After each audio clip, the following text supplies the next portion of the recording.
ಮೊದಲನೇ ಹಂತ ಮುಗಿತು, ಎರಡನೇ ಹಂತದ ಚುನಾವಣೆಗೆ ಸಜ್ಜು. ಲೋಕ ಗೆಲ್ಲಲು ಕಾಂಗ್ರೆಸ್ ನಾಯಕರ ರಣತಂತ್ರ. ಸಚಿವರಿಗೆ ಹೆಚ್ಚುವರಿ ಜವಾಬ್ದಾರಿ ಹಂಚಿದ ಲೀಡರ್ಸ್.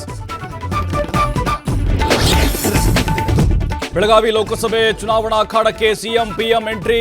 ಇಂದು ಮತಬೇಟೆ ನಡೆಸಲಿರುವ ಸಿದ್ದರಾಮಯ್ಯ, ಮೋದಿ ತಮ್ಮ ಅಭ್ಯರ್ಥಿಗಳ ಪರ ಪ್ರಚಾರ.